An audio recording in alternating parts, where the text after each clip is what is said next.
Ozgur ने चारों तरफ घबराते हुए देखा। उसे पक्का यकीन था कि उसने अपने मालिक का घोड़ा देखा था। वो पिछले 2 दिनों से उनका पीछा कर रहा था, उसकी रफ्तार से मेल करने की कोशिश कर रहा था। उसका मालिक बहुत तेजी से चला गया था। जैसे ही खबर आई, ओजगुर तुरंत निकल गया। करीम ने उसे उसी वक्त निकल जाने का हुक्म दिया था। पेड़ों और घनी लंबी घास ने काफी हद तक रोशनी रोक रखी थी। अभी दोपहर बीती नहीं थी, लेकिन ऐसा लग रहा था कि शाम हो चुकी थी। पत्तियों से छनकर प्रकाश की किरणें आ रही थी और इस सुनसान जगह को एक ख्वाबी एहसास दे रही थी। हालांकि इस जगह की खूबसूरती ओजगुर के लिए कोई मायने नहीं रखती थी। वो लगातार अपने दोनों तरफ देखता जा रहा था। कहाँ है वो? अचानक उसे एक उंगली अपनी कमर में चुभती हुई महसूस हुई। एक शांत लेकिन मजाकिया आवाज सुनाई दी। पिछले 5 मिनटों में मैं तुम्हें करीब 10 बार मार सकता था। ओजगुर ने इस आवाज को सुनकर राहत की सांस ली और मुड़ा। मेरे मालिक, सालार। ओजगुर के शब्द बीच में ही कट गए, क्योंकि उसके मुंह को बंद कर दिया गया था। उसके मालिक ने चेतावनी भरे लफ्जों में फुसफुसाया, मैंने तुम्हें कितनी बार बताया है ओजगुर, मेरा असली नाम मत लिया करो जब मैं तुर्कों के साथ नहीं रहता। पेड़ों के भी कान होते हैं। पछताते हुए ओजगुर ने सालार की दाढ़ी छुई। मुझे माफ कर दे हुजूर, मुझे माफ कर दे। भारत में मेरा नाम अल्सान है। यही नाम तुम्हें इस्तेमाल करना होगा, हमेशा। हाँ हुजूर अल्सान। ओजगुर के घूंसे का निशान अभी भी अल्सान के चेहरे पर दिखाई दे रहा था और तुर्क सैनिक ने उसे देखकर अपनी आंखें मीच ली। मुझे माफ करें, मैंने आपका हुक्म मानने में जरूरत से ज्यादा जोश लगा दिया था। अल्सान ने उसकी माफी को ज्यादा तजब्बो नहीं दिया। इसके बारे में फिक्र मत करो। तुम मेरा पीछा क्यों कर रहे थे? ऐसी क्या अहम खबर है? हुजूर, करीब ने मुझे भेजा है एक जरूरी संदेश के साथ। हुजूर अल्सान। क्या संदेश है? अल्सान ने पूछा। हुजूर, ओजगुर हिचकिचाता हुआ दिख रहा था। बताओ ओजगुर, मुझे जल्दी बताओ। मुझे सुहेल देव की छावनी तक वापस पहुंचना है। हुजूर, हुजूर, करीम को अभी अभी ये खबर मिली है कि अल्सान अधीर हो रहा था। अल्लाह के लिए ओजगुर, इतना समय मत लो। क्या खबर है? ओजगुर ने एक गहरी सांस ली। गजनी से एक संदेश आया है कि सुल्तान नहीं रहे। क्या? असलान चौंक पड़ा। सुल्तान की मौत हो गई? तुम्हें पक्का पता है? हुजूर, करीम ने इसे खुद पक्का किया है। यह सच है, लेकिन उनकी सेहत तो हमेशा अच्छी रहती थी। क्या हुआ? कोई नहीं जानता। आपने जो कहा वो सच है। सुल्तान महमूद को कभी जुकाम तक नहीं हुआ। वो जंग के घावों से भी बहुत जल्दी उभर जाते थे, लेकिन वो अचानक मर गए, गजनी में ही। हम ये पक्के तौर पर नहीं कह सकते कि क्या हुआ। कोई ब्यौरा तो नहीं है। हालांकि कई अफवाह जरूर है, किसी गद्दार के हाथ से लेकर किसी खुफिया बीमारी तक। मैंने कुछ लोगों को कहते हुए सुना है कि काफिरों ने भारतीय मंदिरों पर सुल्तान के हमले का बदला लेने के लिए काला जादू का इस्तेमाल किया होगा। असलान जमीन पर गिर पड़ा। वो इस भयानक खबर को सुनकर सन्न था। यह ऐसा था जैसे दुनिया की धुरी अचानक टेढ़ी हो गई हो। सुल्तान महमूद की शख्सियत उनकी जिंदगी से भी बड़ी थी। एक बड़ी शख्सियत जिससे उनके अनुयायी उन्हें नायक की तरह पूछते थे और जिनके दुश्मन उससे डरते और नफरत करते थे। अचानक उसके बिना इस दुनिया के बारे में सोचना नामुमकिन था। ओजगुर अब मुख्य मुद्दे पर आया, जो करीम ने उसे असलान को बताने के लिए कहा था। मेरे हुजूर, आपको अब गजनी लौटना होगा। हुजूर, करीम ने कहा है कि अल्सान ने ओजगुर की बात काट दी। अब मैं वहां क्या करूंगा? सुल्तान के जाने के साथ अब अल्सान को टोकने की बारी ओजगुर की थी। हुजूर, सुल्तान के बेटों के बीच गृह युद्ध छिड़ने की अफवाह है। भारत में मौजूद तुर्क फौजी को गजनी वापस बुलाया जा रहा है। हमें हुक्म दिया गया है कि हम अच्छे वारिस के पक्ष में लड़े। अल्सान ने अपना सिर हिलाया। सुल्तान की मौत, गजनी में गृह युद्ध। वाह, रातों रात दुनिया ही बदल गई है। क्या आप गजनी लौट रहे हैं मेरे हुजूर? अल्सान चुप रहा। मेरे हुजूर, करीम को आपके फैसले के बारे में बताना है। उजगुर ने कहा, मैं आऊंगा। अल्सान ने कहा, लेकिन तुरंत नहीं। मेरे हुजूर, लेकिन क्यों? आपको गजनी में अहम किरदार अदा करना है। आपको पक्के मेरा असली भविष्य गजनी में नहीं है, यहाँ भारत में है। ओजगुर चुप रहा। मैं सुहेल देव के साथ अपना काम खत्म करूंगा और फिर गजनी लौटूंगा। तुम करीम को यह बता सकते हो? हाँ मेरे हुजूर। ओजगुर ने उसे सलाम करते हुए कहा, विदा मेरे दोस्त, अल्लाह तुम्हारे साथ रहे। और आपके साथ भी मेरे हुजूर। ओजगुर के जाने के बाद अल्सान जमीन पर थोड़ी देर के लिए पड़ा रहा। अंत में एक ठंडी सांस ली और वो उठा और धीरे धीरे दौड़कर वो वहां पहुंचा जहां उसने अपना घोड़ा छोड़ा था। घोड़े ने उसे प्यार से सूंघा। उसने अनमने ढंग से घोड़े को थपथपाया, काठी पर सवार हुआ और उसे ऐंठ लगाकर चलने लगा। सुहेल देव के छुपने की जगह पहुंचने में कई दिन लगने वाले थे। सुहेल देव अपने घाव भरने की धीमी रफ्तार से परेशान हो गया था। दर्द अब सहन होने लगा था, लेकिन उसे अभी भी कमजोरी थी। वो अब अपने बिस्तर से उठने के काबिल हो गया था और वो थोड़ी देर तक खड़ा भी हो सकता था और बहुत धीमी रफ्तार से टहल भी सकता था। सुहेल देव जैसे स्वाभाविक रूप से चुस्त व्यक्ति के लिए बिस्तर पर लंबे समय तक पड़े रहना बहुत बड़ी यातना थी। शुरुआत में उसके पास कोई विकल्प नहीं था, क्योंकि उसका शरीर बेहद कमजोर था। लेकिन जैसे जैसे उसका घाव भरता रहा, उसकी ताकत लौट रही थी। उसके लिए बस यूं ही पड़े रहना बहुत पीड़ादायक हो गया था और पागल बना देने वाली गर्मी अलग परेशान कर रही थी।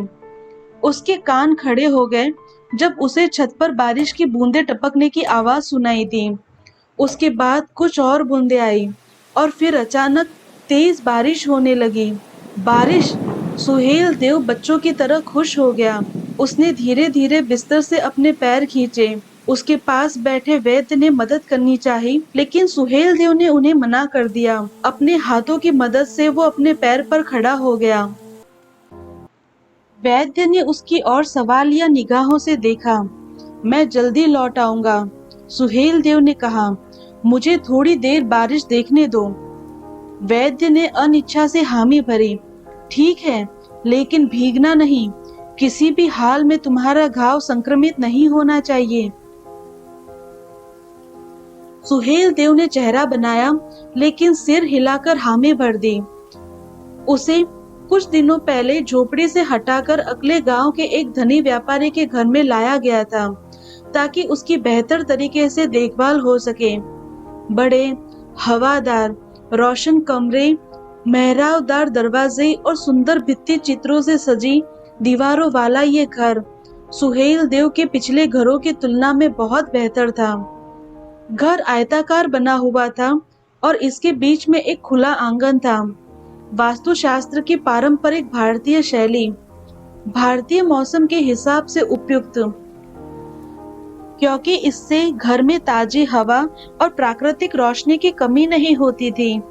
आंगन का फर्श मिट्टी की ईंटों से ढका था और इसके बीच में एक चंपा का पेड़ था। आंगन घर के लोगों के लिए यादगार मौकों पर एक साथ जमा होने की जगह भी थी। सुहेल देव अपने कमरे से बाहर निकलकर बीच के आंगन से लगे गलियारे में आ गया, जिसके ऊपर छत थी। उसने आसमान की तरफ देखा, बारिश को नीचे आते देखा। शामियाने के किनारों से दूर रहने की सावधानी बरतते हुए, अपने आप को ऊपर से हो रही बारिश से सुरक्षित रखते हुए, उसने गहरी सांस ली, मिट्टी की सौंधी सुगंध को अपने अंदर समा लिया। इंसान की जानकारी में सबसे पोषक सुगंधों में से एक। सुहेल देव के मस्तिष्क ने भी वैसी ही प्रतिक्रिया दी जैसी पहली बारिश को देखकर ज्यादातर भारतीय का मस्तिष्क देता है। खुशी, आनंद, आध्यात्मिक प्रसन्नता, रोमानियत, प्रेम, जीवन की वापसी पर प्रेम। वो अपने आप को मुस्कुराने से रोक नहीं सका। मन ही मन उसने महादेव को धन्यवाद दिया उसे जीवित रखने और एक और वर्षा ऋतु का आनंद देने के लिए। उसने अपनी आंखें बंद की, बारिश के संगीत की मादकता को अपने मन और अपनी आत्मा पर छाने देने के लिए। उसे एक पुरानी धुन याद आ गई जिसे उसने बचपन में सुना था। इस गीत में बारिश के प्रेम का वर्णन था और प्रेम की उस बारिश में जो मौसम की देन था। उसने धुन गुनगुनानी शुरू कर दी, धीमे धीमे। और तभी, जैसा कि उसे प्रेम के देवता कामदेव निर्देशित कर रहे हो, सुहेल देव की आंखें खुली और बिना किसी विशेष कारण के वह पीछे मुड़ा और सन्न रह गया। थोड़ी दूरी पर आंगन के दूसरे छोर पर तोशानी खड़ी थी। उसने शामियाने के नीचे खड़े रहने की जरूरत नहीं समझी। वो खुले आंगन में आ गई थी, ऊपर से होती बारिश में खड़ी, आंखें बंद, चेहरा आसमान की तरफ, पूरा शरीर भीगा हुआ, कपड़े शरीर से चिपके हुए। सुहेल देव ने गुनगुनाना बंद कर दिया था, लेकिन वो धुन उसके मन में बज रही थी, पहले से कई तेज आवाज में। प्रभु कामदेव, दया करो। सुहेल देव ने तोशानी को केवल एक योद्धा की पोशाक में देखा था अभी तक। एकाएक उसे एहसास हुआ कि तोशानी का अंग प्रत्यंग उसके चेहरे की तरह आकर्षक है। उसकी बाहें और कंधे पूर्ण विकसित और पुष्ट थे, लेकिन वो स्थूल नहीं थे, बल्कि लचीले थे। उसके पतले शरीर की तुलना में उसके वक्ष आकर्षक रूप से बड़े थे, जिस पर सुहेल देव का ध्यान आज तक नहीं गया था, क्योंकि वो हमेशा चमड़े का कवच पहने रखती थी। पतली कमर और पुष्ट कूलों के साथ मिलकर उसके वक्ष तोशानी को आकर्षक और सुडौल बना रहे थे। ऐसा लग रहा था कि बारिश की बूंदें उसे प्यार से सहला रही हो जब वो उसके चुस्त, मजबूत और युवा तन पर फिसल रही थी। सुहेल देव ने उसे देखा। उसका मुंह खुला रह गया, सांस धीमी चलने लगी। एकाएक समय रुक सा गया। तोशानी ने निश्चित रूप से सुहेल देव की नजरों को महसूस किया होगा, क्योंकि उसने अपनी आंखें खोल दी और उसकी ओर मुड़ी। उसकी नजरें मिली और तोशानी ने भी पलटकर उसे घूरा। दूसरी तरफ देखो, दूसरी तरफ देखो। लेकिन सुहेल देव की आंखें अब उसके नियंत्रण में नहीं थी। वो अपने आप को नहीं मुड़ा पाया। तोशानी की नजरें भी दूसरी तरफ नहीं घूमी। वो वहां बस खड़ी रही, बारिश में, सुहेल देव को ताकती हुई, उसे अपनी तरफ देखते हुए। कोई शब्द नहीं बोला गया, किसी शब्द की जरूरत भी नहीं थी। एक मुस्कुराहट, हल्की, फीकी, वो मेरी ओर देखकर मुस्कुराई। वो हुजूर। सुहेल देव को इस व्यवधान से नाराजगी महसूस हुई। वो मुख्य दरवाजे की ओर मुड़ा। वहां अब्दुल था। सुहेल देव फिर तौशनी की ओर मुड़ा। वो जा चुकी थी। सत्यानाश। हुजूर, अब्दुल ने सुहेल देव की तरफ तेजी से आते हुए कहा, असलान लौट आया है। महादेव शिव रक्षा करें। सुहेल देव फुसफुसाया। चेहरे पर आश्चर्य के भाव थे। सुहेल देव अब अपने कमरे में वैद्य के निर्देशानुसार बिस्तर पर लेटा था। बिस्तर के पास आरामदायक कुर्सियों पर गोवर्धन, तौशानी, अब्दुल और असलान बैठे थे। तौशानी ने अपने कपड़े बदल लिए थे। ना सुहेल देव, ना उसने उस चीज की बात छेड़ी जो थोड़ी देर पहले बारिश में हुई थी। यहाँ तक कि अपनी आंखों से भी नहीं। ये सभी बातें भुला दी गई थी। सभी का ध्यान दूसरी चीज पर था। हर कोई उसकी मौत की खबर से भारी आश्चर्य में था, जिसे वो शैतान समझते थे। गजनी का सुल्तान, यमीन उद्दौला, अबुल कासिम महमूद इब्न सैबुद्दीन। उसकी मौत कैसे हुई? गोवर्धन ने पूछा। शायद किसी को नहीं मालूम, असलान ने कहा। मेरे स्रोत कनिष्ठ सैनिक हैं, अधिकारी नहीं, इसीलिए उन्हें इसका ब्यौरा नहीं मालूम। मुझसे उस कमीने को अपने हाथों से मारने का मौका चूक गया। गोवर्धन घुर्राया। मैंने सोमनाथ जी का प्रतिशोध लेने का मौका गवा दिया। असलान ने कुछ नहीं कहा। वो गोवर्धन को देखता रहा उसका चेहरा भावहीन था। ये पढ़ पाना मुश्किल था कि वो क्या सोच रहा था। क्या उसे तकलीफ हुई? अब्दुल ने पूछा। असलान ने हामी भरी। मैंने सुना है कि उसे काफी तकलीफ हुई थी। अब्दुल ने भगवान का शुक्रिया अदा करने के लिए अपने चेहरे पर हथेली फेरी। अल्लाह वक्त लगाता है, लेकिन वो हमेशा इंसाफ करता है। वो हमेशा उन राक्षसों को सजा देता है जो उसके हकदार हैं। असलान अभी भी खामोश रहा। तौशनी ने सुहेल देव की तरफ देखा। करीब करीब वो जान गई थी कि वो क्या सोच रहा होगा। वो अल्सान की तरफ मुड़ी और नरम लहजे में पूछा, तुर्क फौजी अब क्या कर रही है? वो सभी गजनी लौट रहे हैं, असलान ने कहा। दरअसल सुल्तान के वारिसों के बीच गृह युद्ध छिड़ गया है। तो क्या भारत तुर्कों के आतंक से मुक्त हो गया है? तौशनी ने पूछा। इससे पहले कि असलान जवाब दे पाता, सुहेल देव ने कहा, सिर्फ अभी के लिए। असलान ने अपनी भौहें चढ़ाई। एक बार फिर वो सुहेल देव की चतुराई से प्रभावित हुआ। सही मायने में वो तुर्कों के लिए एक ताकतवर दुश्मन होगा। हाँ, असलान ने कहा, राजकुमार सही कह रहे हैं। कुछ साल भले लगे, लेकिन तुर्क निश्चित रूप से लौटेंगे। अब्दुल ने असलान को घूरा। ये चेतावनी है या धमकी? अब्दुल, सुहेल देव ने अपने शब्दों के बजाय अपने लहजे से अब्दुल को धैर्य रखने की सलाह दी। ये धमकी नहीं है अब्दुल, असलान ने कहा, सिर्फ सच्चाई का बयान है। तुम चाहो तो इस पर यकीन ना करो। हो सकता है कि इससे तुम्हें आश्चर्य हो, लेकिन राजा सुहेल देव की तरक्की में मेरा भी स्वार्थ है। असलान झूठ नहीं कह रहा था। वैसे भी मैं अब ज्यादा दिनों तक तुम्हें परेशान करने के लिए नहीं रहूंगा। तुम कहाँ जा रहे हो मेरे दोस्त? गोवर्धन ने कहा। असलान उसकी ओर देखकर मुस्कुराया। अभी मेरी जरूरत नहीं है, कम से कम तब तक नहीं जब तक तुर्कों का गृह युद्ध खत्म नहीं हो जाता। मैं सोच रहा हूँ कि मैं सूफी रास्ते पर लौट जाऊं, एक उस्ताद की तलाश करूं, अमन की बातें फिर से सीखूं। सुहेल देव जोर से हंस पड़ा। तुम पैदाइशी लड़ाके हो असलान। मुझे नहीं लगता कि तुम सूफी रास्ते के लिए बने हो। सूफी रास्ता तुम्हें पुरानी चीजें भुलाता है और फिर तुम्हें नए सिरे से घड़ता है मेरे दोस्त। सुहेल देव ने असलान का हाथ थपथपाया। फिर भगवान शिव तुम्हें रास्ता दिखाए, मैं तुम्हें नहीं रोकूंगा। असलान ने सिर झुकाया और सुहेल देव के हाथ को मजबूती से पकड़ा। शुक्रिया मेरे राजकुमार। क्या तुम्हें कोई अंदाजा है कि गृह युद्ध कौन जीतेगा? असलान, तौशनी ने पूछा।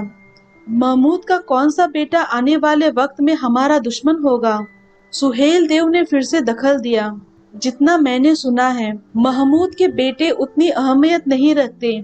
सबसे ज्यादा अहमियत है उसके चहेते सेनापति। वो जिस पक्ष का साथ देगा, संभवतः युद्ध वही जीतेगा। असलान ने कुछ नहीं कहा। सुहेल देव को कितनी जानकारी है तुर्कों के बारे में? उसकी जानकारी का स्रोत क्या है? क्या वो मेरे अलावा किसी और को भी जानता है? ये सेनापति कौन है? गोवर्धन ने पूछा। भारत के प्रधान तुर्क सेनापति सालार मकसूद। मैं सही कह रहा हूँ मेरे दोस्त? नाम ने असलान के दिल पर सुहेल देव के अनुमान से कहीं ज्यादा चोट दी, लेकिन प्रशंसनीय रूप से। असलान ने अपने चेहरे पर ताज्जुब के जज्बात नहीं आने दिए। अध्याय 18। संतरी ने अपनी दाहिनी बाह ऊपर उठाई, जिसकी मुट्ठी भींची हुई थी। ये संकेत था रुकने का।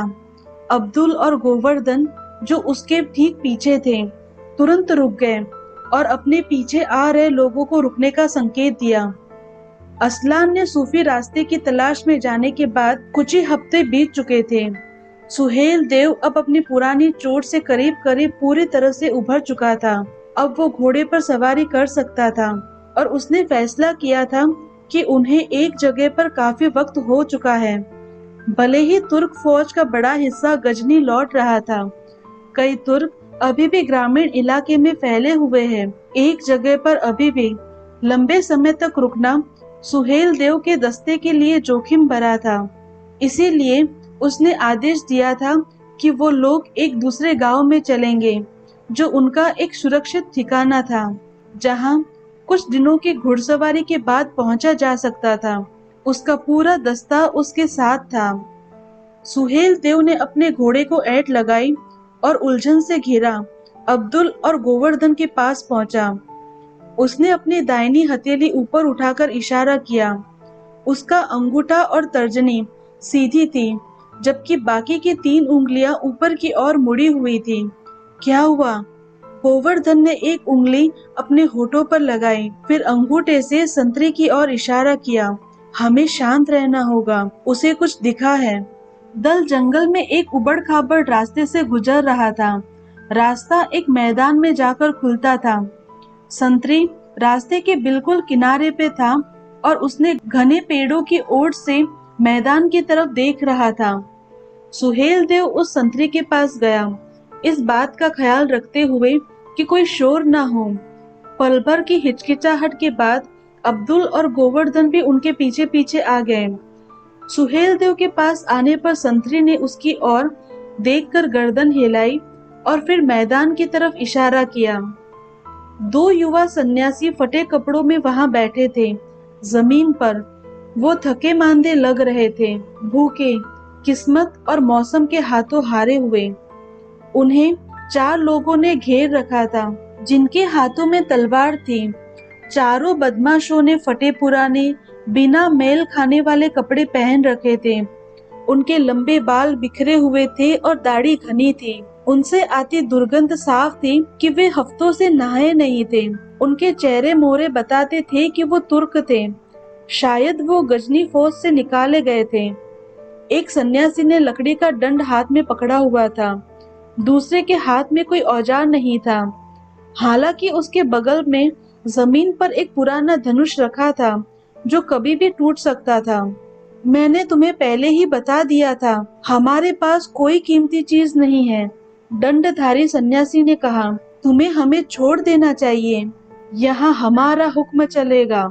उन 4 तुर्कों में से एक ने कहा, अपने कपड़े उतारो, तुम बड़ी भूल कर रहे हो। सन्यासी ने चेतावनी दी। वो डाकू जोर से हंस पड़ा। चलो देखते हैं, यहाँ हम 4 लड़ाके हैं, जिसके सामने तुम 2 रोते हुए अहिंसक डरपोक बच्चे हो। हमारे पास हथियार हैं, तुम्हारे पास खिलौने हैं, और गलती हम कर रहे हैं। हाँ, उस सन्यासी ने शांत स्वर में कहा, तुम्हारी तादाद हमारे लिए बहुत ज्यादा है। मैंने तुम्हें पहले ही बता दिया है कि हमारे कपड़ों में कोई सोना नहीं छिपा है। वो मूर्ख युवक स्वयं और अपने दोस्त को मरवाएगा। गोवर्धन ने फुसफुसाते हुए कहा, क्या हम वहां चले? थोड़ी देर बाद सुहेल देव ने जवाब दिया। वो उस युवा बौद्ध सन्यासी के आत्मविश्वास को देखकर प्रभावित था। आखिरी चेतावनी, जो कह रहा हूँ वो करो। तुर्क डाकुओं के सरदार ने अपनी तलवार को धमकाने वाले अंदाज में उठाते हुए कहा, वरना मैं तुम दोनों बुत परस्तों को उसी चरण कमल के पास पहुंचा दूंगा जिसे तुम प्यार करते हो। सन्यासी ने इतनी तेजी से हाथ चलाया कि सुहेल देव और उसके साथियों को भी कुछ समझ नहीं आया। उसने अपने दंड से तुर्क सरदार के पेट पर जोरदार प्रहार किया। उस आदमी के शरीर से जैसे धमाके के साथ हवा बाहर निकल गई। जैसे ही वो इस प्रहार की ताकत से ऊपर उछला, सन्यासी ने अपना दंड उठाया और सीधे उस आदमी के जबड़ों पर दे मारा। कुछ चटकने की जोर से आवाज आई जो पूरे मैदान में गूंज गई, और वो आदमी जमीन पर गिरने से पहले ही ठंडा हो गया। पल भर के लिए दूसरे डाकू सन्न रह गए, फिर गुस्से से गरजते हुए सन्यासी पर हमला करने दौड़े। सन्यासी ने दंड दोबारा हवा में प्रहार किया। इस बार प्रहार नीचे की तरफ झाड़ू लगाने के अंदाज में था। एक तुर्क को अचानक अपने पैर शरीर से बाहर जाते हुए महसूस हुए। वो चौंक कर चीखा जब वो सिर के बल जोर से जमीन पर गिरा, और वो जमीन पर पड़ा रहा, बेहोश। तीसरे आदमी ने अपनी तलवार उठाई और जोर से उसके सिर के पीछे वार किया, उसकी खोपड़ी तोड़ने की कोशिश की। सन्यासी ने फुर्ती से अपना दंड जमीन के समानांतर सीधा किया और उसके वार को रोक लिया। तुर्क के वार की ताकत से तलवार दंड में धंस गई। जब वो इस हताशा से घुर्राते हुए अपनी तलवार को बाहर निकालने की कोशिश कर रहा था, सन्यासी ने दंड को छोड़ दिया। तुर्क का संतुलन बिगड़ा और वो आगे की ओर लड़खड़ा गया। सन्यासी ने तेजी से अपने हाथ को कलारिया पट्टू शैली में लहराया। गर्दन पर हुए उस प्रहार से तुर्क बेहोश हो गया। चौथे तुर्क पीछे से सन्यासी पर हमला करने की कोशिश कर रहा था। सन्यासी इस लड़ाई के दौरान भी चारों तरफ नजरें रख रहा था। वो बिजली की गति से अपने पैरों को घुमा रहा था। तुर्क ने सन्यासी की गर्दन पर जोर से वार किया और फिर उसका सिर काटने की कोशिश की। बस उसका लक्ष्य वही था। डाकू का मुंह खुला रह गया। सन्यासी ने अपने आप को पीछे की तरफ इतना मोड़ लिया था कि उसकी पीठ करीब करीब जमीन की सीध में आ गई थी। तलवार उसके ऊपर से बिना नुकसान पहुंचाए गुजर गई। भगवान महादेव की शपथ, सुहेल देव फुसफुसाया। वो इस अद्भुत युद्ध कौशल को देखकर हतप्रभ था। इससे पहले कि तुर्क डाकू अपने आप को संभाल कर दूसरा वार करता, सन्यासी ने स्वयं को सीधा किया और अपनी खुली हथेली से अपने विपक्षी के पेट की नस पर वार किया। सन्यासी की पीठ से सीधा होने से मिली ताकत के साथ इस वार का वैसा ही असर हुआ जैसा किसी लच्छेदार कमानी को तोड़ने से होता है। डाकू पीछे की तरफ गिरा और एक जोरदार आवाज के साथ जमीन से टकराया। वो जमीन पर गिरकर पानी से बाहर निकली मछली की तरह छटपटाने लगा। दूसरा डाकू, जो जमीन पर गिरकर थोड़ी देर के लिए बेहोश हो गया था, होश में आ चुका था। उसने अपने तलवार तक पहुंचने की कोशिश की जो उसके पास जमीन पर पड़ी हुई थी। तभी वो जम सा गया। जैसे ही एक तीर तलवार से बमुश्किल 1 इंच दूरी पर जमीन में आ धंसा। अगला तीर तुम्हारी कलाई पर लगेगा, दूसरे सन्यासी ने चेतावनी दी, जिसने अपने धनुष पर एक तीर पहले ही चढ़ा लिया था। तीर नहीं चलाना, उस आदमी ने जल्दी से अपना हाथ पीछे खींचते हुए फटी आवाज में कहा। समझदार हो, दूसरे सन्यासी ने कहा। फिर उसने आवाज ऊंची की, और तुम लोग जो पेड़ों के पीछे छुपे हो, बाहर आ जाओ। धीरे धीरे अपने हाथ ऐसे रखना ताकि मुझे दिखते रहें। सुहेल देव और उसके दस्तों ने एक दूसरे की तरफ ताज्जुब से देखा। फिर सुहेल देव जोर से हंस पड़ा। खिलखिलाते हुए वो अपने घोड़े को मैदान में ले आया। शाबाश, सुहेल देव ने उस सन्यासी से कहा, जिसने अकेले 4 लोगों को बिना परेशानी के पछाड़ दिया था। शाबाश। सुहेल देव के कुछ आदमी तुरंत घोड़े से उतरे और तुर्क डाकुओं को बांधना शुरू कर दिया। और तुम कौन हो? दंडधारी सन्यासी घुर्राया। मैं बस अच्छे योद्धाओं की प्रशंसा करने वाला आदमी हूँ। लेकिन तुम कौन हो? कहाँ जा रहे हो और कहाँ से आ रहे हो? हम काफी दूर से पुरुषपुर के पास एक गांव से आ रहे हैं, तीरंदाज सन्यासी ने कहा। उसके साथी ने उसे देखकर आंखें तरेरी। वो इस बात से नाराज था कि उसने अजनबियों को जानकारी दे दी थी। क्या तुम लोग वहाँ के प्रसिद्ध बौद्ध मठ के सन्यासी हो? अब्दुल ने पूछा। दोनों सन्यासियों ने तुरंत घूमकर उसकी ओर देखा। उन्होंने कुछ नहीं कहा, लेकिन उनके हाव भाव से उत्तर स्पष्ट था। अब्दुल ने नरम लहजे में बात आगे बढ़ाई। हमने कुछ समय पहले इसकी बर्बादी की खबर सुनी। हमने ये सुना था कि, मेरा मतलब है कि महंत। हाँ, तीरंदाज सन्यासी फुसफुसाया। उसकी आवाज में दर्द साफ महसूस हो रहा था। महंत नहीं रहे। उन्होंने हमें बचाने की कोशिश में जान दे दी। हमने सुना कि वो तभी भी जीवित थे, तब उन्होंने महंत को आग के हवाले कर दिया। कमीने, अब्दुल घुर्राया। असहाय लोगों पर इस ढंग से हमला, या अल्लाह, ये कायदों के खिलाफ है। बौद्ध सन्यासी के हाव भाव तुरंत बदल गए। तुम मुसलमान हो? सुहेल देव ने अब्दुल की तरफ से जवाब दिया। वो पहले एक भारतीय है, बिल्कुल तुम्हारी तरह। सन्यासियों ने कुछ नहीं कहा। अब्दुल का लहजा नरम ही रहा, फिक्र से भरा। क्या केवल तुम ही लोग बचे हो? धनुर्धर सन्यासी ने जवाब दिया। मठ से हम में से 11 लोग बचकर निकले थे। एक की मौत रास्ते में हो गई। बाकी के 8 बूढ़े थे जो रास्ते के अलग अलग मठों से जुड़ गए, लेकिन हम दोनों नहीं, क्योंकि हमारी रगों में पानी नहीं खून बहता है। बूढ़े सन्यासियों ने हमें बताने की कोशिश की थी कि प्रतिशोध वो अग्नि है जो इसके धारक को जला देती है। उन्होंने हमें क्षमाशील बनने की सलाह दी थी, लेकिन मैं कोई साधु नहीं हूँ। मैं प्रतिशोध चाहता हूँ। मैं प्रतिशोध के लिए जलूंगा। मैं उन राक्षसों को नष्ट करूंगा जिन्होंने हमारे पूज्य महंत को मार डाला। लेकिन क्या तुम सचमुच में उन्हें मारना चाहोगे? सुहेल देव ने पूछा। मुझे बताया गया है कि तुम सन्यासी मानते हो कोई भी हिंसा पाप है। क्या किसी को मारने में तुम्हारे मोक्ष के रास्ते में बाधा नहीं आएगी? सन्यासी की आंखें गुस्से से जल रही थी। मोक्ष के बारे में बाद में सोचेंगे, पहले बुराई को रोकना जरूरी है, और ये रुकेगी। मैं भगवान शिव और भगवान बुद्ध की शपथ लेता हूँ। मेरे साथ आओ, मेरे युद्ध के दल में जुड़ जाओ, और मैं वादा करता हूँ भगवान बुद्ध के अपमान का प्रतिशोध हम लेंगे। हम तुम्हारे मठ पर किए गए अपराधों का प्रतिशोध लेंगे। हम तुम्हारे महंत का प्रतिशोध लेंगे। दंडधारी सन्यासी ने सुहेल देव की तरफ उत्सुक निगाहों से देखते हुए पूछा, आप कौन हैं? मैं श्रावस्ती का सुहेल देव हूँ। दोनों सन्यासियों की तो जैसे सांसें रुक गई। सुहेल देव के बारे में किसने नहीं सुना है? तुर्कों का काल।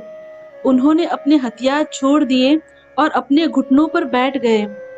उनमें से एक ने बोला, जोर से और साफ साफ, ताकि इस बात की साक्षी ईश्वर भी हो। महान राजकुमार, हम आपके प्रति निष्ठा का वचन देते हैं। हम महान बुद्ध के नाम की शपथ लेते हैं। सुहेल देव अपने घोड़े से उतरा, सन्यासियों के पास गया और उन्हें ऊपर उठाया। और मैं, श्रावस्ती का सुहेल देव, तुम्हारे प्रति निष्ठा का वचन देता हूँ। हम भाइयों की तरह साथ युद्ध करेंगे। हम अपनी भूमि को अपवित्र करने वाले विदेशी गिरोह को पराजित करेंगे। सन्यासी ने सम्मान पूर्वक अपने हाथ जोड़ लिए। मैं तुम दोनों को क्या कहकर पुकारूं? सुहेल देव ने पूछा। दंड से लड़ने वाले सन्यासी ने कहा, मेरा नाम अश्वघोष है और ये मेरा मित्र संगमणि। तुम लोग मूल रूप से भारत के किस हिस्से से हो? मैं बंगाल से हूँ, संगमणि ने कहा, और अश्वघोष बर्मा से है। ठीक है, अश्वघोष और संगमणि, हमारे पास अतिरिक्त घोड़े हैं। तुम हमारे साथ चल सकते हो, लेकिन पहले। सुहेल देव कहते कहते रुक गया और उसने थोड़ी दूर तक अपने आदमियों की निगरानी में हाथ पांव बंधे 4 तुर्कों की ओर इशारा किया। सुहेल देव का एक आदमी आया और उसने दोनों सन्यासियों को तलवार थामने को कहा। अश्वघोष और संगमणि हिचकिचाते दिख रहे थे। मारने की बात करना वास्तव में मारने की तुलना में कहीं आसान है। सुहेल देव ने दृढ़ता से, बिना किसी कठोरता से कहा, हम दुश्मनों और मौत से रोज लड़ते हैं। हमारा दस्ता बचा रहेगा अगर हम एक दूसरे की रक्षा के लिए दुश्मनों को मारेंगे। मैं ये जानना चाहता हूँ कि तुम दोनों उस काम करने के लिए हिचकिचाओगे नहीं, अगर जीवन दांव पर लगा हो। संगमणि ने तलवार थाम ली, लेकिन उसे मयान से बाहर नहीं निकाला। अश्वघोष तो तलवार थामने में हिचकिचाता रहा। सुहेल देव एक बार फिर बोला, इन 4 तुर्कों की हत्या के रूप में ना देखो, इसे इस तरह से देखो कि तुम उन अगिनत भारतीयों की जान बचा रहे हो जो इन हत्यारों द्वारा भविष्य में मारे जाएंगे। अहिंसा परमो धर्म का मंत्र सही है, लेकिन इसी के साथ एक मंत्र यह भी है, धर्म हिंसा तथैव च। जो हिंसा धर्म की रक्षा करता है वो न्यायोचित है। अपने देशवासियों की रक्षा करना धर्म है। अपनी मातृभूमि के लिए लड़ना धर्म है। अश्वघोष और संगमणि ने तलवारें मयान से बाहर निकाली। उन्होंने वो वार किया जो करने की जरूरत थी।